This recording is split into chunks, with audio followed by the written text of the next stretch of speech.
Documento falso, mão trêmula e lágrimas secas. Enquanto o caixão do meu marido descia à terra, minha nora sorria com o meu testamento adulterado na bolsa. Agora essa casa é minha, sussurrou quando me abraçou. Naquele momento, entendi que o luto seria meu menor problema. Meu nome é Conceição Almeida, tenho 79 anos e nunca imaginei que após enterrar meu companheiro de 57 anos, teria que lutar pelo teto que construímos juntos. Mas a vida tem dessas ironias. Quando pensamos que a dor da perda é o limite do sofrimento, descobrimos que a ganância de quem deveria nos consolar pode ser ainda mais devastadora. De onde você está acompanhando esta história? Comenta aí embaixo sua cidade. Quero saber quantas Conceições estão nos assistindo pelo Brasil. Seu comentário ajuda este canal a alcançar mais pessoas que precisam ouvir esta mensagem de força e superação. Ainda sinto o cheiro daquele dia. Papel molhado, lírios murchos e café frio. O velório do Eduardo estava no fim quando percebi Mariana mexendo na minha bolsa. Pensei que fosse pegar um lenço, talvez. 57 anos de casamento, terminados em uma manhã chuvosa de abril, e, aos 79 anos, eu me vi sozinha pela primeira vez desde os 22. Ex-professora de matemática do Instituto Federal, hoje sou proprietária da Aconchego da Vovó, microempresa de hospedagem que nasceu da dor e floresceu com dignidade. Naquele primeiro dia sem Eduardo, o silêncio da casa era ensurdecedor. Cada canto guardava uma memória, cada objeto contava uma história.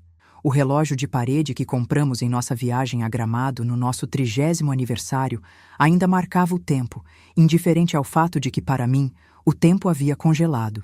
Peguei o porta-retratos da nossa última viagem juntos, 2 anos antes. Estávamos sentados em um café em Lisboa, Eduardo com seu chapéu de palha e eu com um lenço vermelho no pescoço. Sorrisos espontâneos, olhares cúmplices, mãos entrelaçadas. Como vou seguir sem você? Perguntei em voz alta para o vazio. Minha casa em Petrópolis sempre foi meu refúgio. Comprada com o dinheiro da herança do meu pai e as economias de uma vida lecionando, suas paredes de pedra e o jardim com ipês amarelos eram o símbolo da liberdade que construímos, Eduardo e eu. 2 andares, 5 quartos, uma biblioteca que Eduardo carinhosamente chamava de o Templo da Conceição, e uma cozinha ampla onde passamos incontáveis manhãs de domingo fazendo pão caseiro e planos para o futuro. Um futuro que agora eu teria que enfrentar sozinha. Especialmente querido para mim era o banco de madeira entalhada que Eduardo me deu de presente em nosso 30º aniversário. Posicionado estrategicamente sob o maior ipê do jardim, tinha uma vista privilegiada para as montanhas. Para quando quiser sentar e pensar, dizia a plaquinha de latão pregada no encosto. Era o meu lugar sagrado, meu espaço de reflexão. E foi exatamente ali que me sentei quando todos foram embora após o funeral, exceto Ricardo, nosso filho, e Mariana, minha nora. Ricardo sempre foi um filho amoroso, mas fraco de espírito. Único filho, talvez tenhamos errado ao protegê-lo demais. Aos 48 anos, era um homem de aparência cansada, com entradas pronunciadas no cabelo castanho, óculos de armação pesada e uma postura ligeiramente encurvada, como se carregasse um peso invisível nos ombros. Formado em administração, trabalhava em um banco há 20 anos, sempre no mesmo cargo, sempre reclamando das mesmas coisas, mas nunca tendo coragem de mudar. Seu casamento com Mariana seguia a mesma lógica: descontentamento constante, acomodação permanente. Mariana era o oposto. Assertiva, calculista, determinada. 10 anos mais nova que Ricardo, mantinha uma aparência impecável. Cabelo loiro sempre alinhado em um corte Chanel, unhas perfeitamente feitas, roupas caras, mas discretas. Nunca trabalhou formalmente, preferindo o que ela chamava de administrar a família, o que na prática significava controlar as finanças, as decisões e, principalmente, Ricardo. Conceição, precisamos conversar sobre a casa. A voz de Mariana cortou o silêncio como uma faca sem fio, dolorosamente arrastada. Ela estava parada ao lado do banco, bloqueando propositalmente a minha vista para o jardim. Agora que o Eduardo se foi, não faz sentido você ficar sozinha neste casarão. O tom condescendente não me escapou. Mariana sempre teve o hábito de falar comigo como se eu fosse uma criança teimosa ou uma idosa senil. Apesar de eu ter sido professora universitária por décadas e ainda resolver equações diferenciais por diversão. Olhei para Ricardo, seus olhos vermelhos fixos no chão, as mãos inquietas brincando com um botão solto do paletó que usara no funeral. Ele sempre foi assim, evitando confrontos, especialmente com a esposa. 23 anos de casamento e 3 filhos depois, parecia que sua espinha tinha se dissolvido completamente na presença dela. Mamãe, ele começou, a voz baixa e hesitante. Estamos preocupados. São 5 quartos, 2 andares, o jardim para cuidar. É muita coisa. Notei como ele repetia as exatas palavras que provavelmente Mariana havia ensaiado com ele. Típico. Ricardo raramente tinha opiniões próprias quando a esposa estava por perto. Era como se tivesse um roteiro a seguir, escrito por ela, com direito a entonações e pausas pré-determinadas. Apertei a aliança de ouro no meu dedo, girando-a como fazia quando precisava pensar. Este anel, meu segundo objeto símbolo, sempre me lembrava que decisões importantes exigem calma. Foi o primeiro presente que Eduardo me deu quando ainda namorávamos. Não é um anel de noivado, ele havia dito. É um símbolo do meu compromisso com você, independente do que o futuro reserva. O futuro nos reservou um casamento de quase 6 décadas. 3 abortos espontâneos antes de conseguirmos ter Ricardo, a construção de uma vida compartilhada e agora uma despedida inesperada. Estou perfeitamente capaz de cuidar da minha casa, respondi, minha voz mais firme do que eu esperava. Tenho o Jaime que vem cortar a grama quinzenalmente e a Dolores que me ajuda na limpeza pesada uma vez por mês. Minha pressão está controlada, faço minha ginástica 3 vezes por semana e minha memória está melhor que a sua, Ricardo, que na semana passada esqueceu o aniversário da sua própria filha. Ricardo corou, mas Mariana não se intimidou. Ela se sentou ao meu lado no banco, uma intimidade que não havíamos estabelecido, e colocou sua mão sobre a minha de uma maneira que pretendia ser reconfortante, mas parecia mais uma restrição. Justamente, Dona Conceição, é um desperdício de dinheiro. A senhora paga quanto para essa Dolores? E para o jardineiro? Com a sua aposentadoria, precisa economizar. E pensando nos meninos, Pedro já está no 3º ano do ensino médio, logo vai para a faculdade. Júlia está pensando em estudar medicina. E o pequeno Lucas, bem, ele ainda tem tempo, mas sabemos que a educação só fica mais cara. Esta casa poderia ajudar muito. Tradução.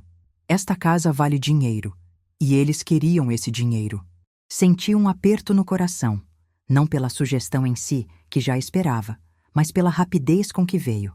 Eduardo ainda estava quente em sua sepultura, e Mariana já fazia cálculos sobre quanto minha propriedade poderia render para eles. Foi então que ela sacou da bolsa um envelope levemente amassado. O tipo de amassado proposital que sugere um documento guardado por muito tempo, quando, na verdade, eu suspeitava que havia sido preparado às pressas. Na verdade, o Eduardo deixou tudo preparado. Ele me pediu para guardar isso. Achou melhor não comentar com a senhora, para não a preocupar durante o tratamento dele. Meu coração deu um salto. Reconheci o papel timbrado do cartório, mas não aquela assinatura trêmula que supostamente pertencia ao meu marido.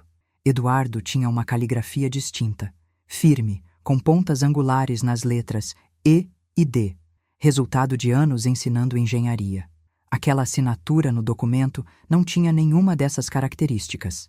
Eu, que corrigi provas por 40 anos, saberia identificar a caligrafia dele mesmo estando cega. Isso é uma escritura de doação em vida, com usufruto vitalício para você. Ela explicou como se estivesse falando com uma criança, apontando para parágrafos específicos com sua unha perfeitamente pintada de vermelho.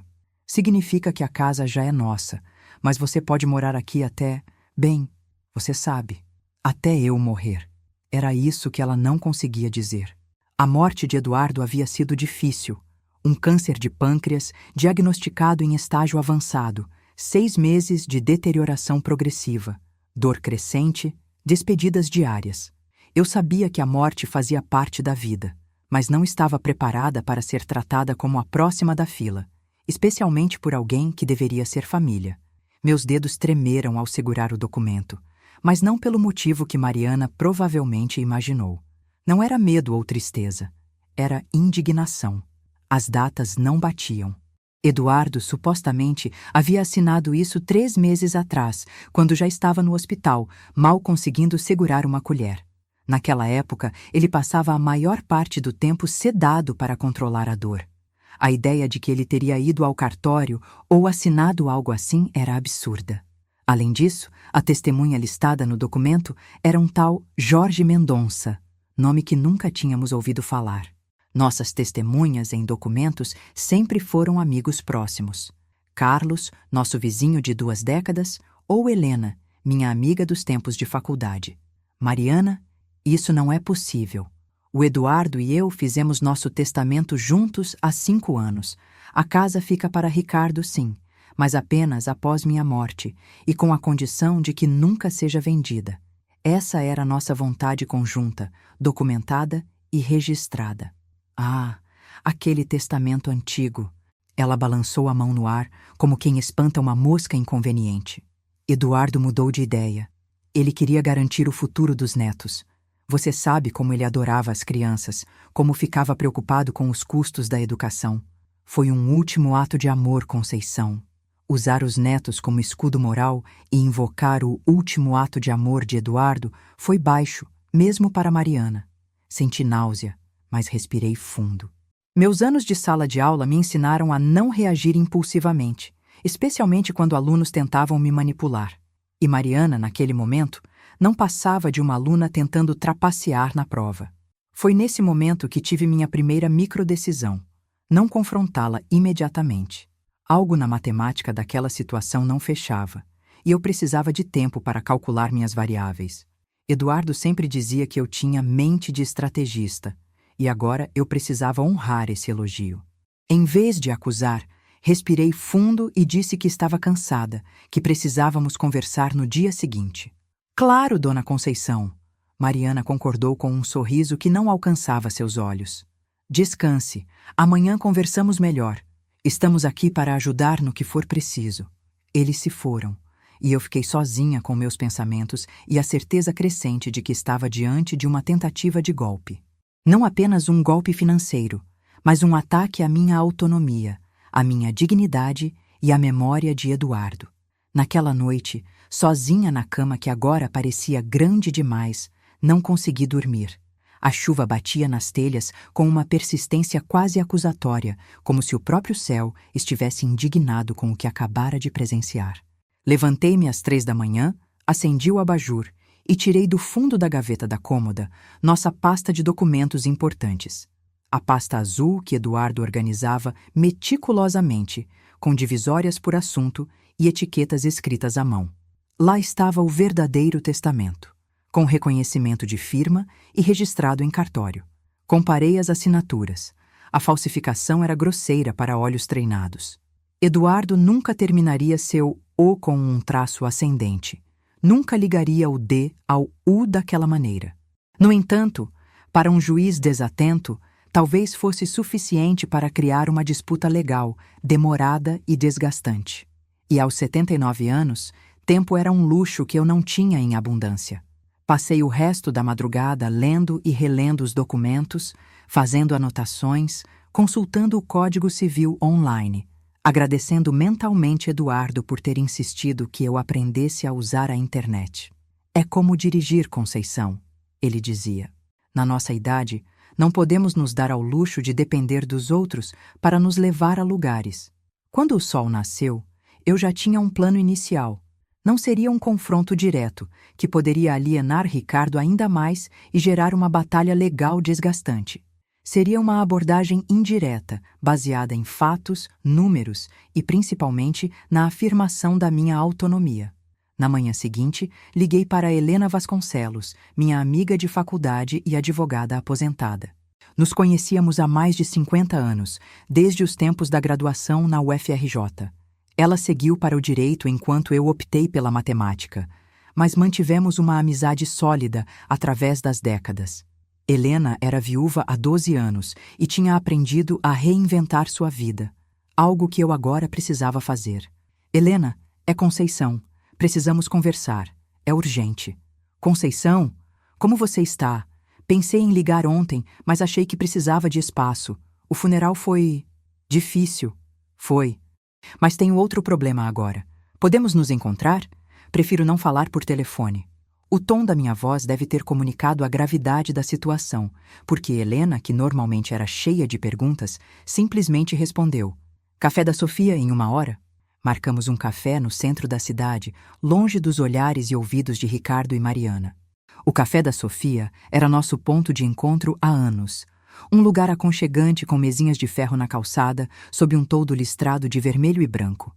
Cheguei primeiro e pedi meu habitual: café com leite e um pedaço de bolo de cenoura. Precisava de açúcar e cafeína para a conversa que viria. Helena chegou pontualmente, como sempre. Aos 80 anos, mantinha uma elegância discreta e uma postura ereta que demonstrava sua personalidade inabalável.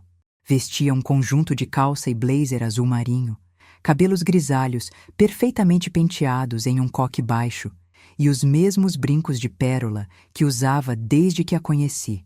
Seus olhos, porém, revelavam preocupação. O que houve?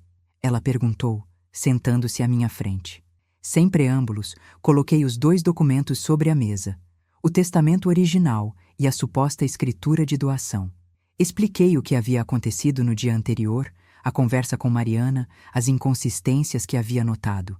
Helena colocou seus óculos de leitura e examinou os papéis com o olhar crítico de quem passou décadas analisando documentos legais. Seu senho se franzia progressivamente, enquanto comparava as assinaturas e as datas.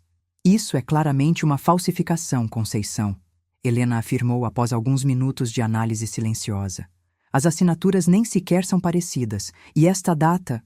Eduardo estava internado, não estava? Impossível ter ido a um cartório. Exatamente. Mas como provo isso? E vale a pena entrar nessa briga. Mariana é manipuladora, mas é a mãe dos meus netos. E Ricardo, ele é fraco, mas é meu filho. Helena tirou os óculos e me encarou com aquele olhar penetrante que intimidava adversários nos tribunais. Contestar pode se tornar uma batalha familiar feia, e considerando sua idade... Minha idade não diminui meus direitos, retruquei, sentindo meu sangue fervilhar. A menção à minha idade como um fator limitante sempre me irritava. Tenho perfeita capacidade civil e não vou ser manipulada. Helena sorriu e segurou minha mão por cima da mesa. Seus dedos estavam mais enrugados que os meus, com manchas da idade mais pronunciadas, mas ainda transmitiam força. É exatamente por isso que vou te ajudar. Essa indignação, essa clareza mental, é disso que precisamos. Conhece o artigo 1784 do Código Civil? Aberta a sucessão, a herança transmite-se, desde logo, aos herdeiros legítimos e testamentários. Como Eduardo faleceu, se houver um testamento válido, ele prevalece sobre qualquer outro documento, especialmente um forjado. Helena fez uma pausa, tomando um gole de seu café antes de continuar. Além disso, temos o artigo 215, que determina que a escritura pública deve conter a data e o local de sua realização. Se Eduardo estava internado nessa data, podemos solicitar ao hospital um atestado comprovando isso. Isso invalidaria o documento imediatamente. Assente, sentindo uma pontada de esperança. A lei estava ao meu lado. Mas a lei, como Eduardo costumava dizer, muitas vezes é como a matemática. Correta na teoria, complexa na aplicação. Mas não era apenas a questão legal que me incomodava, Helena. Era o precedente que seria estabelecido se eu cedesse. Mariana já estava organizando uma pequena reunião familiar no fim de semana seguinte, sem me consultar. Pequena quanto? Helena perguntou, conhecendo bem o histórico das pequenas reuniões de Mariana. 15 pessoas na minha sala, usando minhas toalhas, dormindo nos quartos de hóspedes, comendo minha comida, e eu seria relegada à cozinheira e faxineira. Família não cobra, ela repetia constantemente, enquanto inventava desculpas para não contribuir com nada. Nem um pacote de café, nem um rolo de papel higiênico. Isso quando estávamos falando de finais de semana. Agora, com Eduardo... Ido. Temo que tentem se apropriar da casa permanentemente. Helena franziu os lábios, pensativa. Finalizou seu café e fez um sinal para o garçom, pedindo outro. Então se inclinou sobre a mesa, falando em tom mais baixo, como quem compartilha uma estratégia militar confidencial. Existe outra solução, sugeriu enquanto mexia seu café. Uma que estabelece limites sem destruir sua relação com seu filho e netos. Estou ouvindo. Helena explicou sobre o artigo 228 do Código Civil, que garante ao proprietário o direito de usar, gozar e dispor de seus bens, além de reavê-los do poder de quem quer que injustamente os possua ou detenha. Sua casa é seu patrimônio, Conceição. Patrimônio não é apenas valor financeiro, mas o fruto do seu trabalho, a materialização da sua dignidade. O artigo INPI 228 te dá o direito de determinar como sua propriedade será utilizada. Isso inclui estabelecer regras, limites e até mesmo valor monetário para seu uso. Ela fez uma pausa dramática, seus olhos brilhando com aquela centelha que eu reconhecia dos tempos de faculdade, quando ela tinha uma ideia particularmente engenhosa. E se, em vez de proibir as visitas ou entrar em uma batalha judicial desgastante, você profissionalizasse a situação? Profissionalizar? Como assim? Transforme sua casa em um negócio oficial. Uma pousada familiar, um bed and breakfast, o que for. Com CNPJ, regimento, tabela de preços, tudo dentro da lei. Assim, se a Mariana quiser trazer 15 pessoas, ótimo, mas terá que reservar os quartos com antecedência e pagar as diárias correspondentes. A ideia era tão absurda que quase ri. Eu, aos 79 anos, abrindo um negócio? Mas quanto mais pensava nisso, mais sentido fazia. Era uma solução elegante. Mantinha a casa como espaço familiar, mas estabelecia limites claros. Não era uma negação da família, mas uma redefinição do que significa respeito familiar. Não sei, Helena. Abrir uma empresa dá trabalho. Tem impostos, burocracias. E você acha que brigar na justiça com sua nora não daria trabalho? Além disso, como microempreendedora individual, a burocracia é mínima. Posso te ajudar com isso. E Carlos, seu vizinho, não trabalha com contabilidade? Tenho certeza que ele ajudaria com a parte fiscal. Carlos era realmente um amigo próximo, um vizinho de 2 décadas que havia ajudado muito durante a doença de Eduardo. Aposentado da Receita Federal, ele ocasionalmente fazia consultoria contábil para complementar a renda. Mais importante, era alguém em quem eu confiava plenamente. Vou pensar nisso. É uma ideia interessante. Pense, e enquanto isso, vou analisar melhor esse documento forjado para prepararmos uma defesa, caso precisemos. Mas, Conceição, lembre-se, sua casa, suas regras. Não deixe ninguém te convencer do contrário. Voltei para casa com a mente fervilhando de ideias. Por décadas, ensinei alunos a calcularem equações, a encontrarem o valor de variáveis desconhecidas, a resolverem problemas complexos passo a passo. Agora, precisava aplicar esse raciocínio à minha própria vida. Os dias seguintes foram de reflexão e pesquisa. Passei horas na internet lendo sobre microempreendedorismo, hospedagem domiciliar, regras do Airbnb e similares. Descobri que minha casa estava em uma zona mista do plano diretor da cidade, permitindo atividades comerciais de baixo impacto sem necessidade de mudança de zoneamento. Fiz cálculos, estimativas, projeções. Na quarta-feira, liguei para Carlos e o convidei para um chá. Expliquei a situação e a ideia sugerida por Helena. Esperava ceticismo, talvez até uma gentil tentativa de dissuasão. Em vez disso, encontrei entusiasmo. Conceição, isso é brilhante. Você tem uma casa maravilhosa, em uma localização privilegiada. Petrópolis é destino turístico o ano todo. Com a experiência que você tem em receber pessoas, quantos alunos já passaram por sua casa para aulas particulares ao longo dos anos? Seria um sucesso. Carlos foi além, oferecendo ajuda com o plano de negócios, registro de MEI e contabilidade inicial. Prometeu me apresentar a um sobrinho que trabalhava com marketing digital para criar um site simples e perfis nas plataformas de reserva. Pense nos números, Conceição, ele dizia, animado. 5 quartos, diárias a partir de 150. Mesmo com 50% de ocupação, já seria um complemento significativo para sua aposentadoria. A semente plantada por Helena floresceu rapidamente, regada pelo entusiasmo de Carlos e pela minha própria indignação crescente. Na semana seguinte, quando Mariana apareceu com uma lista de 18 pessoas que ficariam em minha casa por apenas 10 dias durante as férias de julho, tomei minha decisão. Tive uma ideia para ajudar com as despesas. Comentei casualmente durante o jantar que preparei para Ricardo, Mariana e os 3 netos. Vou transformar os quartos de hóspedes em acomodações pagas. Ricardo engasgou com o vinho. Como é que é, mãe? Hospedagem, expliquei calmamente, servindo mais purê de batatas para Lucas, meu neto mais novo, que observava a cena com curiosidade infantil. Já preenchi os formulários para a abertura de um MEI, microempreendedor individual. A partir de agora, o aconchego da vovó está oficialmente em operação. Mariana riu, mas seu rosto estava tenso. Suas sobrancelhas perfeitamente delineadas se uniram em uma expressão que oscilava entre descrença e irritação. Dona Conceição, isso é uma brincadeira? A senhora não pode simplesmente... Posso sim, interrompi, sentindo uma confiança que não experimentava há anos. Aquele mesmo sentimento de quando entrava em uma sala de aula e sabia exatamente como conduzir a matéria, como manter o controle, como fazer os alunos entenderem até o conceito mais complexo. Consultei o Sebrae e a prefeitura. A casa está em zona mista, permitindo atividade comercial de baixo impacto. Helena me ajudou com toda a documentação.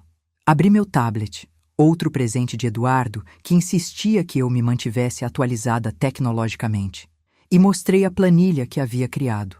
Números sempre foram meu forte, e aquela planilha era uma obra-prima de precisão e clareza. Havia calculado custos, receitas potenciais, ponto de equilíbrio, tudo meticulosamente organizado em colunas coloridas. Como podem ver, a diária de 180 para o quarto standard inclui café da manhã, uso da sala de estar até 22 horas e uma vaga na garagem.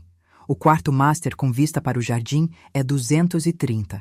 Lavanderia é serviço extra, 25 horas por carga. Refeições adicionais são cobradas à parte. Almoço, 45 reais, jantar, 55 reais. Pedro, meu neto mais velho de 16 anos, olhava do tablet para mim com uma expressão que misturava confusão e admiração. Vovó virou empresária? Ele perguntou com um quase sorriso. Exatamente, querido. Aos 79 anos, estou começando minha primeira empresa. Nunca é tarde, não é mesmo? Ricardo parecia confuso, alternando o olhar entre mim e Mariana, como se esperasse que ela lhe dissesse como reagir. Mãe, você não precisa disso. Se precisar de dinheiro... Não se trata apenas de dinheiro, filho. É sobre valorização, expliquei mantendo a voz calma e didática. Sabe quanto custa a manutenção desta casa por mês? 3 reais. 250, incluindo impostos, água, luz, internet, jardinagem e limpeza. Sem contar os imprevistos, como quando o telhado precisou de reparos no ano passado, foram 7.800. Abri outra planilha no tablet, esta detalhando os custos mensais, com gráficos mostrando a distribuição de despesas. A professora em mim sempre soube que visualização ajudava na compreensão. Mariana tentou interromper, seu rosto cada vez mais vermelho, mas continuei. Considerando que no mês passado vocês trouxeram os primos por 2 semanas, usando 4 quartos, isso daria um total de 10.080 reais, só em diárias. Acrescentando as 84 refeições servidas e as 12 cargas de roupa lavadas, chegamos a aproximadamente 14.910. O silêncio que se seguiu foi deliciosamente ensurdecedor. Mariana parecia ter engolido um limão inteiro. Ricardo olhava para o prato como se as respostas para o universo estivessem escondidas entre os restos de frango assado. Meus netos tinham reações variadas. Pedro parecia impressionado. Júlia, 14, estava claramente desconfortável. E o pequeno Lucas, 8, continuava comendo alegremente, alheio à tensão. Isso é absurdo, Mariana finalmente conseguiu dizer. Família não cobra de família? Nunca ouviu esse ditado? Ouvi, sim. Assim como também ouvi que família não abusa de família. Mas parece que um desses ditados está sendo ignorado há anos. Vovó, Pedro se manifestou. Isso significa que teremos que pagar para visitar você? Seu tom não era acusatório, apenas curioso.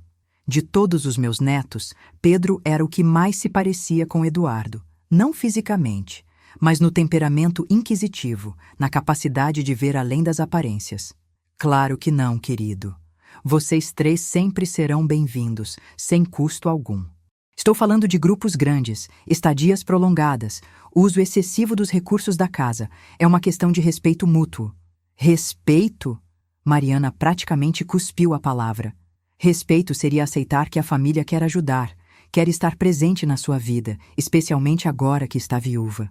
A manipulação emocional era sua especialidade.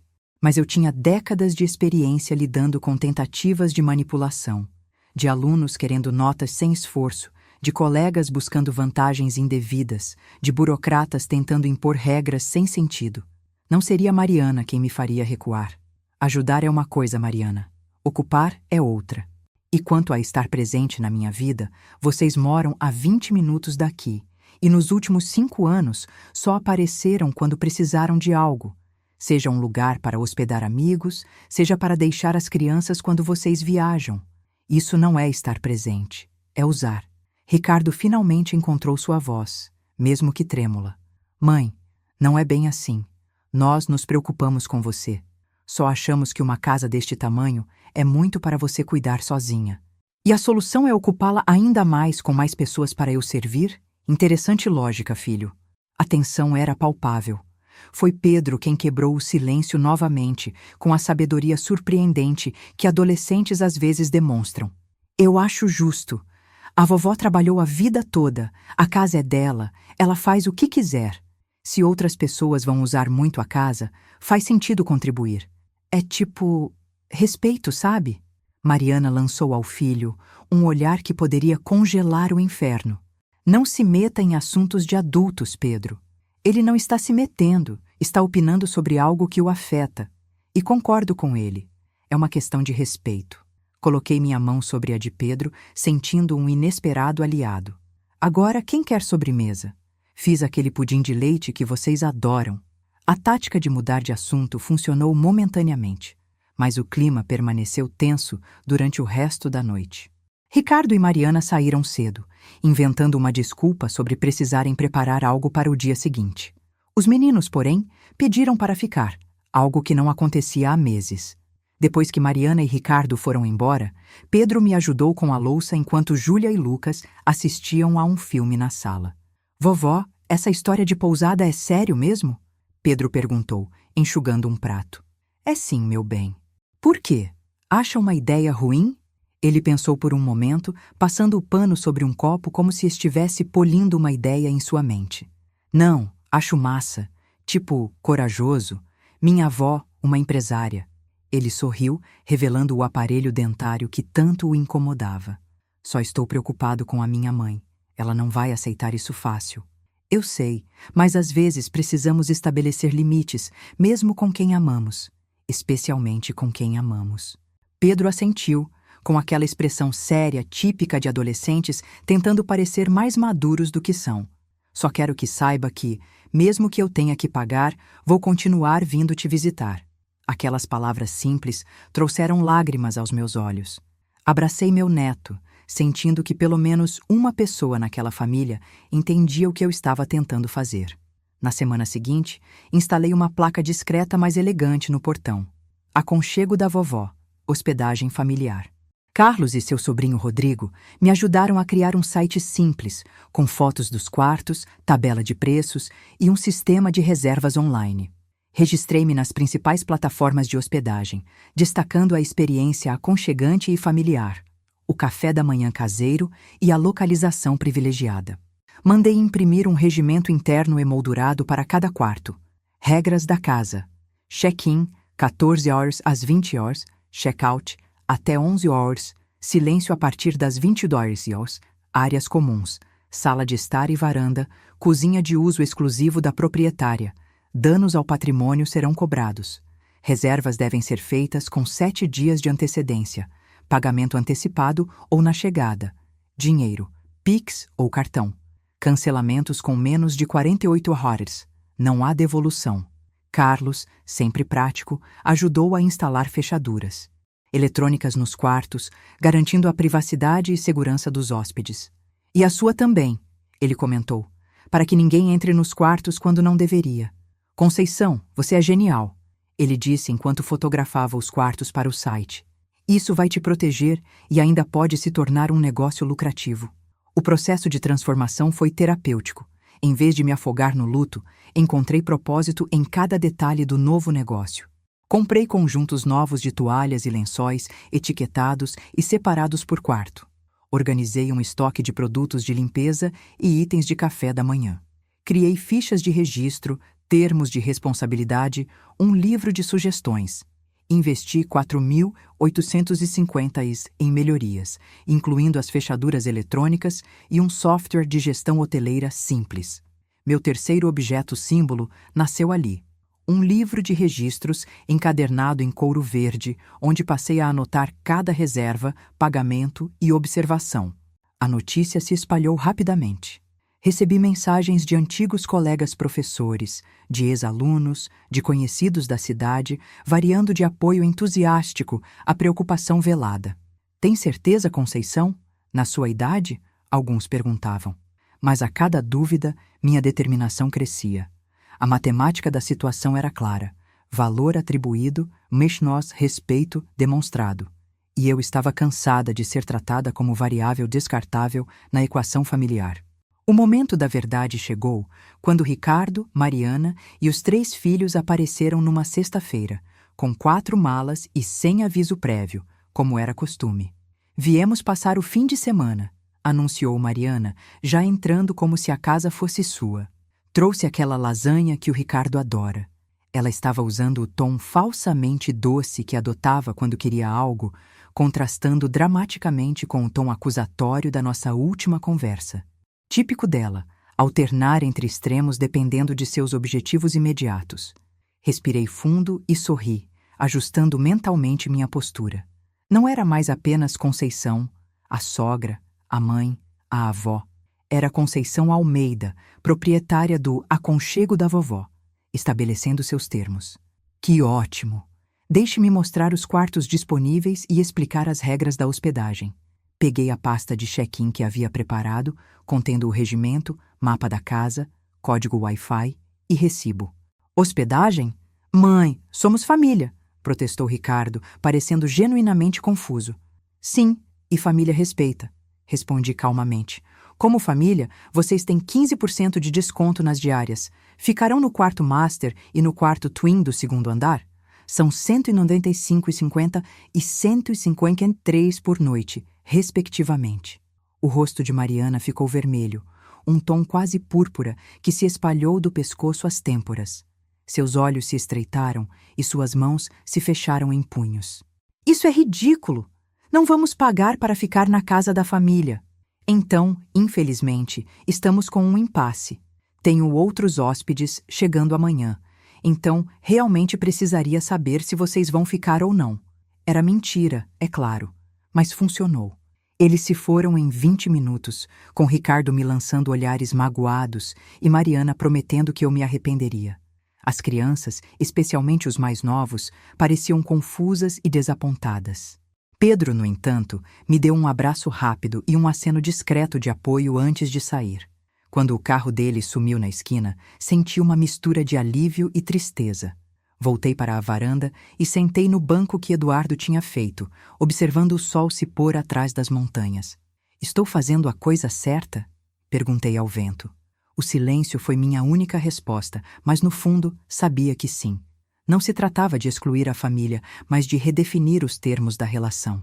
Educadora que era, sabia que limites não eram obstáculos, mas guias necessários para um crescimento saudável. Nas semanas seguintes, a história se espalhou pela família. Alguns ficaram horrorizados, outros acharam graça. Minha irmã Teresa me ligou rindo. Finalmente alguém colocou limites naquela aproveitadora.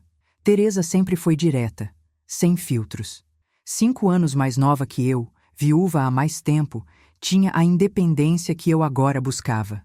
Lembra quando ela apareceu no meu aniversário com 8 pessoas sem avisar, esperando que eu alimentasse todo mundo? Quem dera eu tivesse tido sua coragem na época. Tive também minha primeira hóspede oficial, Dona Augusta, uma viúva de 75 anos que vinha a Petrópolis visitar a filha, que morava em um apartamento pequeno. Ela ficou 4 dias e foi uma delícia de companhia, educada, respeitosa e com histórias fascinantes sobre suas viagens pela América do Sul. Deixou o quarto impecável e uma avaliação 5 estrelas no site. Esse lugar é um achado.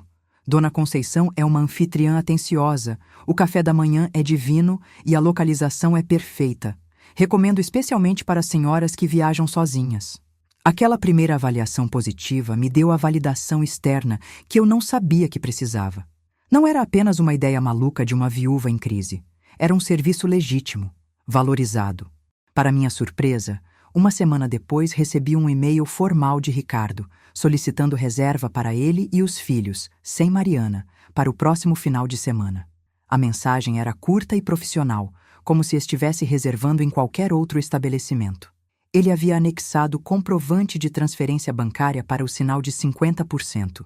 Quando chegaram, os meninos estavam animados com a pousada da vovó.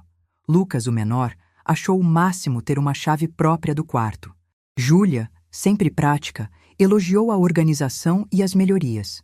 Pedro, meu cúmplice silencioso, apenas sorriu e perguntou se precisava de ajuda com alguma coisa. Ricardo parecia constrangido inicialmente, evitando contato visual durante o check-in, quando expliquei as regras da casa como faria com qualquer hóspede. Mas relaxou quando percebeu que nada havia mudado no nosso relacionamento. Apenas estabelecemos limites claros. No sábado, enquanto os meninos jogavam videogame na sala, respeitando o limite de volume estabelecido nas regras, Ricardo se juntou a mim na cozinha enquanto eu preparava o almoço. Precisa de ajuda, mãe? Sempre, filho. Pode picar esses legumes? Trabalhamos em silêncio por alguns minutos, apenas o som da faca contra a tábua e a água fervendo. Está tudo bem entre nós? Ele finalmente perguntou, a voz baixa. Por que não estaria? Essa história toda de pousada, de cobrar pela hospedagem, parece que você está nos afastando. Pousei a colher de pau e me virei para encará-lo. Meu filho, meu único filho, parecia mais velho do que seus 48 anos naquele momento. Não estou afastando ninguém, Ricardo. Estou estabelecendo limites. Há uma grande diferença. Mas cobrar da própria família? Filho, pense nos seus alunos. Ricardo dava aulas particulares de matemática financeira nos fins de semana, complementando sua renda. Se um aluno constantemente chegasse atrasado, não fizesse a lição e esperasse que você dedicasse horas extras sem pagamento, o que você faria? Ele franziu a testa. Provavelmente estabeleceria regras claras, e se não fossem seguidas, pediria para o aluno procurar outro professor. Exatamente. Não porque você não se importa, mas porque seu tempo e conhecimento têm valor. O mesmo princípio se aplica aqui. Esta casa, o conforto que ela oferece, o trabalho que dá mantê-la, tudo isso tem valor. Valor que deve ser reconhecido e respeitado. Ele continuou picando os legumes, mais lentamente agora, como se processasse cada palavra junto com cada movimento da faca. A Mariana acha que você está nos punindo porque ela tentou ajudar com aquele documento. Quase ri da audácia. Transformar uma tentativa de fraude em ajuda era típico dela. Ricardo, nós dois sabemos que aquele documento é falso. Seu pai nunca assinaria algo assim, especialmente nas condições em que estava no hospital. Ele não negou, o que já dizia muito. Eu só quero o melhor para você, mãe. Não quero que fique sozinha nesta casa enorme. Eu sei, filho. E é por isso que agora tenho hóspedes interessantes, novas amizades, um propósito renovado. Não estou sozinha, estou independente. Há uma grande diferença. Ao final do domingo, enquanto tomávamos café na varanda, Ricardo me surpreendeu. Mãe, quero pedir desculpas. Não percebi como estávamos sendo abusivos. Filho, não estou cobrando porque não amo vocês. Estou cobrando porque me amo e respeito o que construí. Ele tomou um gole de café, evitando meu olhar. A Mariana está furiosa, ele confessou. Ela realmente acreditava que a casa seria dela depois que eu morresse, completei sem rodeios. É bom saber que ela terá que esperar um pouco mais, porque cuidar desse negócio está me dando anos extras de vida.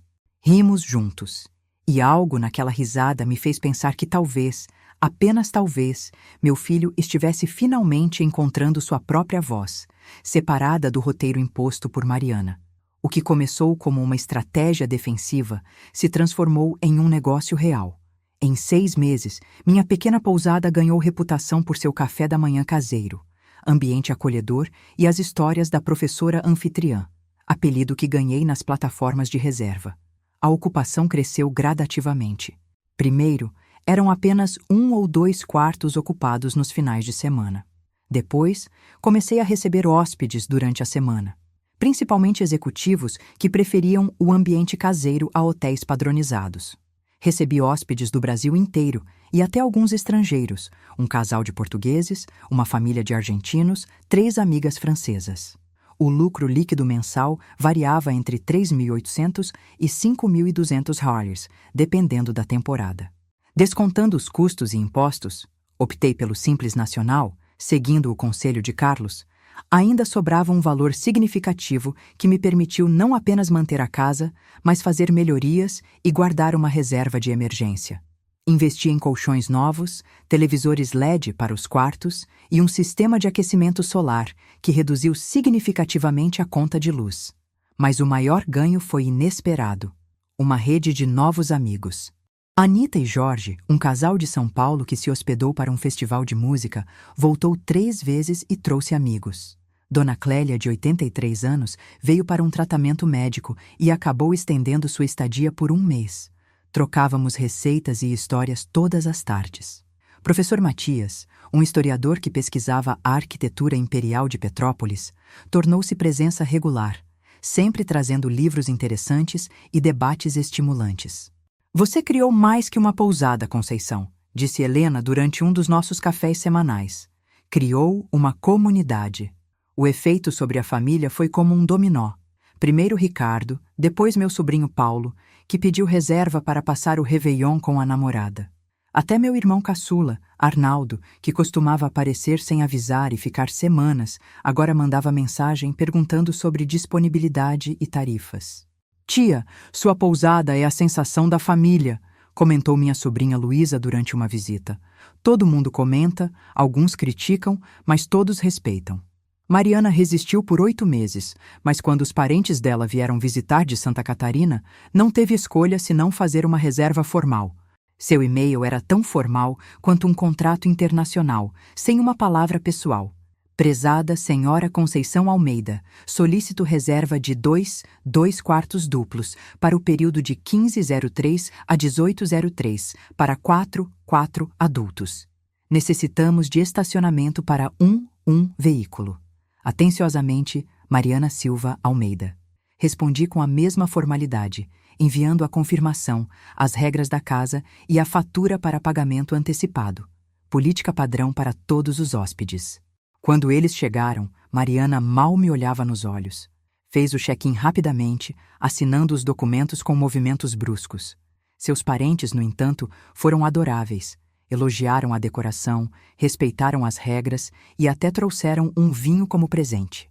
Na manhã da partida, encontrei Mariana sozinha na cozinha. Os outros já haviam saído para colocar as malas no carro, e ela estava de pé junto à janela, olhando para o jardim. Parecia abatida, o que era incomum para alguém tão cuidadosa com as aparências. Café? Ofereci, indicando a cafeteira que acabara de preparar. Ela assentiu em silêncio, um movimento quase imperceptível da cabeça. Servi 2 xícaras e me sentei à mesa, indicando a cadeira à minha frente. Depois de alguns goles, ela finalmente falou. Por que está fazendo isso conosco, Conceição? Sua voz não tinha a habitual arrogância. Parecia genuinamente confusa, quase magoada. Não estou fazendo nada contra vocês, Mariana. Estou fazendo algo por mim. Mas cobrando da família? Isso é frio. Aquela palavra, frio, me atingiu de uma maneira inesperada. Durante décadas como professora, fui ocasionalmente descrita como rigorosa, exigente ou metódica, mas nunca fria. Eduardo sempre dizia que eu era a pessoa mais calorosa que conhecia, apenas com padrões claros de comportamento aceitável. Sua maneira carinhosa de reconhecer minha baixa tolerância para bobagens. Sentei-me à sua frente, colocando minha xícara cuidadosamente sobre o descanso de crochê que minha mãe havia feito há décadas. Sabe o que é frio, Mariana? Falsificar a assinatura do meu marido enquanto seu corpo ainda estava quente. Tentar tomar minha casa enquanto eu chorava a maior perda da minha vida. Isso sim é frio. Glacial, eu diria. Seus olhos se arregalaram, e algo semelhante a medo passou por seu rosto. Eu não sei do que você está falando. O documento falso no velório. Por favor, não insulte minha inteligência. Houve um longo silêncio, preenchido apenas pelo tic-tac do relógio da cozinha e o canto distante de pássaros no jardim. Mariana girava a xícara lentamente entre as mãos, os olhos fixos no líquido escuro, como se pudesse ler seu futuro ali. Finalmente, ela sussurrou, tão baixo que quase não ouvi. Como soube? Fui professora por 40 anos. Reconheço uma falsificação quando vejo uma. A assinatura estava errada, a data impossível e a testemunha inexistente. Mas isso não importa mais. O que importa é que você entenda. Não estou vendendo apenas hospedagem, estou vendendo respeito. E respeito não tem desconto para a família. Ela não respondeu. Apenas terminou seu café e saiu sem olhar para trás. Mas algo havia mudado. Nas visitas seguintes, que continuaram, pois afinal os netos queriam ver a avó, ela era cortês, quase reverente. Palavras como por favor e obrigada, antes raras em seu vocabulário, tornaram-se frequentes. O documento falso nunca mais foi mencionado, e o verdadeiro testamento permaneceu seguro no cofre do banco, uma garantia silenciosa de que a justiça prevaleceria no final. Um ano após a inauguração do Aconchego da Vovó, celebramos com uma pequena festa no jardim. Hóspedes frequentes, vizinhos, familiares, os que aceitaram as novas regras, e amigos se reuniram sob as luzes de fada penduradas nos ipês. Helena estava lá, erguendo sua taça. Ao artigo 1. 228. E a dignidade que não tem preço. Carlos trouxe um presente especial, uma placa de madeira entalhada para colocar ao lado da original no banco do jardim. Enquanto a primeira dizia, para quando quiser sentar e pensar, a nova complementava, e calcular suas diárias. Meus netos vieram, pagando suas próprias estadias, insistiram apesar da minha oferta de hospedá-los gratuitamente. Pedro, o mais velho, agora com 17 anos, me abraçou forte. Vovó, você é meu ídolo. Quando crescer, quero ser forte como você. Suas palavras me emocionaram mais do que ele poderia imaginar. Em uma sociedade que muitas vezes empurra os idosos para as margens, ser vista como um modelo de força por um adolescente era um presente inestimável. O balanço financeiro do primeiro ano foi surpreendente. Receita bruta de 78.450, custos operacionais de 41.230, lucro líquido de 37.220. Para uma aposentada que antes se preocupava com cada pequeno gasto, aquilo era liberdade. Liberdade para reformar a casa quando necessário, para viajar ocasionalmente, para ajudar os netos quando realmente precisassem, por escolha minha, não por imposição, e principalmente para viver sem medo do futuro. Hoje, 3 anos depois do funeral de Eduardo, expandimos. A casa vizinha estava à venda, uma construção menor, mas com potencial, pertencente a uma família que se mudava para o exterior. Com a ajuda de um pequeno financiamento, que Carlos me ajudou a negociar, conseguindo taxas preferenciais para empreendedores sênior, como ele chamou, transformamos o Aconchego da Vovó em uma pousada com 10 quartos. Contratei Dolores em tempo integral e seu filho Miguel para ajudar com a manutenção e o jardim. Os negócios prosperam, com ocupação média de 85% nos fins de semana e 60% durante a semana. Tenho uma página no Instagram, administrada pelo sobrinho de Carlos, já que minha familiaridade com redes sociais ainda é limitada, com mais de 5.000 seguidores. Muitos deles, mulheres acima de 50 anos, inspiradas pela minha história de reinvenção tardia. Ricardo se divorciou de Mariana no ano passado. Ele não fala muito sobre o assunto, mas durante um jantar, depois de um copo de vinho a mais, confidenciou. Foi seu exemplo, mãe. Ver você se impor, defender seu espaço, me fez perceber quanto eu havia me anulado todos esses anos. Agora, ele me visita regularmente, sempre fazendo reserva com antecedência e insistindo em pagar. É uma questão de princípios, diz, repetindo minhas próprias palavras. Está namorando uma bibliotecária viúva, uma mulher gentil e inteligente que parece apreciá-lo pelo que ele é, não pelo que pode ser manipulado a fazer. Mariana, surpreendentemente, não criou tantos problemas quanto esperávamos com o divórcio. Talvez porque estava focada em seu novo relacionamento com um empresário de Juiz de Fora. Ou talvez, como Pedro sugeriu, ela finalmente percebeu que não pode mais se safar com seus joguinhos de manipulação. As crianças se adaptaram bem à nova dinâmica familiar. Pedro está na faculdade de administração e, ocasionalmente, me pede conselhos sobre estratégias de negócio. Júlia, agora com 17, sonha em ser médica e estuda na mesa da biblioteca que foi de Eduardo. Lucas, com 11 anos, é o mais frequente dos netos, ama ajudar com os hóspedes e já anunciou que quer herdar o negócio da vovó um dia. Às vezes, sentada naquele banco de madeira ao entardecer, giro minha aliança e penso em Eduardo. Você não acreditaria no que fiz, murmuro para o céu alaranjado. Transformei nossa casa em um negócio e nossa família em clientes. E sabe o que mais? Acho que ele aprovaria. Afinal, foi ele quem me ensinou que amor verdadeiro inclui respeito. E respeito, descobri aos 79 anos, às vezes precisa de um CNPJ para ser levado a sério. Quando conto minha história para novos hóspedes, e muitos perguntam como uma senhora de mais de 80 anos decidiu abrir uma pousada, sempre enfatizo que não foi uma decisão contra a minha família, mas a favor da minha dignidade. Não foi um ato de rebeldia, mas de autodeterminação. Meu livro de registros, agora em seu 3º volume, repousa ao meu lado enquanto escrevo estas palavras. Nele, não registro apenas reservas e pagamentos, mas pequenas vitórias diárias. A primeira vez que uma avaliação online mencionou que escolheu minha pousada especificamente pela anfitriã inspiradora. O dia em que Pedro trouxe a namorada e pediu 2 quartos separados, respeitando as regras da casa sem que eu precisasse lembrá-lo. O momento em que Ricardo disse não a Mariana pela primeira vez ao telefone na minha frente. Este livro se tornou meu novo objeto símbolo, a prova tangível de que nunca é tarde para estabelecer limites e cobrar o preço justo pelo seu espaço no mundo, porque família que respeita não abusa, e afeto genuíno nunca vem com a expectativa de exploração gratuita.